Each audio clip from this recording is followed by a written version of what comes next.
नमस्कार. स्वामी भक्तिबाई अश्विनी या यूट्यूब चॅनलवर आपले सहर्ष स्वागत आहे. आज आपण जाणून घेणार आहोत कोजागिरी पौर्णिमेच्या रात्री केलेले असे 5 उपाय जे तुमच्या जीवनात धन, सुख, शांती, समृद्धी घेऊन येतात. या दिवसाचं महत्त्व केवळ धार्मिक नाही तर ऊर्जेच्या दृष्टिकोनातून अत्यंत खास आहे. तर चला तर जाणून घेऊया या पौर्णिमेला कोणते उपाय करावेत आणि कोणत्या चुका टाळाव्यात. अश्विन महिन्याच्या पौर्णिमेला कोजागिरी पौर्णिमा म्हणतात. या दिवशी चंद्र सर्वात तेजस्वी असतो. असे मानले जाते की या रात्री लक्ष्मी देवी पृथ्वीवर भ्रमंती करते आणि कोजागृती म्हणजेच कोण जागा आहे असा प्रश्न विचारते. ज्याच्या घरी श्रद्धा, स्वच्छता आणि जागरण असतं तेथे देवी धन आणि समृद्धीचा आशीर्वाद देते. चला तर बघूया कोणते उपाय करायचे आहे. सर्वात पहिला उपाय, लक्ष्मी मातेची आराधना आणि दीपदान. संध्याकाळी सूर्यास्तानंतर देवी लक्ष्मी आणि भगवान विष्णू यांची प्रतिमा किंवा फोटोसमोर एका पांढऱ्या तुपाचा दिवा लावा. या दिवाचा प्रकाश चंद्रप्रकाशाची एकत्र येतो आणि धनलाभाचे योग निर्माण करतो. आणि त्याचबरोबर आपल्याला ओम श्रीम ही क्लीम महालक्ष्मी नमः या मंत्राचा 108 वेळा जप करायचा आहे. तसेच आपल्याला दुसरा उपाय 5 रुपयाचे नाणे ठेवण्याचा करायचा आहे.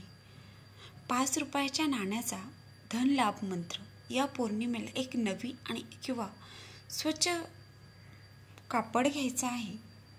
त्यावर 5 रुपयाचं नाणं घ्यायचं आहे. ते नाणं दूध, पाणी आणि हळद यांनी शुद्ध करायचं आहे. नंतर या नाण्याला देवी लक्ष्मीच्या पायाजवळ ठेवून प्रार्थना करायची आहे. माते, माझ्या घरात धनाचा अखंड प्रवाह वाहू दे. दुसऱ्या दिवशी हे नाणं आपल्याला एका स्वच्छ लाल कपड्यामध्ये गुंडाळून जिथे आपण पैसे ठेवतो तिजोरीत किंवा जिथे कुठे तुम्ही पैसे ठेवत असाल कपाटात वगैरे पॉकेटमध्ये, तिथे आपल्याला हे नाणं वर्षभर ठेवायचं आहे. हे नाणं वर्षभर लक्ष्मीचं प्रतीक राहील.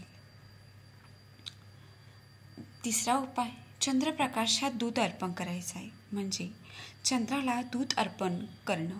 या रात्री चंद्राच्या किरणांमध्ये प्रचंड ऊर्जा असते. दूध हे चंद्राचं प्रतीक आहे. रात्री 12 वाजेच्या आत चंद्राला पाहून चांदीच्या किंवा स्टीलच्या भांड्यातील दूध अर्पण करा. मग त्यास दुधाचा थोडा भाग स्वतः आपण प्या. हा उपाय मनशांती, आरोग्य, सकारात्मकता आणतो आपल्या जीवनामध्ये. 5वा उपाय, तुळशीच्या झाडाजवळ आपल्याला दिवा लावायचा आहे. तुळशी ही लक्ष्मीचे आवडते रूप आहे. आपल्याला या रात्री तुळशीच्या झाडाखाली एक तुपाचा दिवा लावा.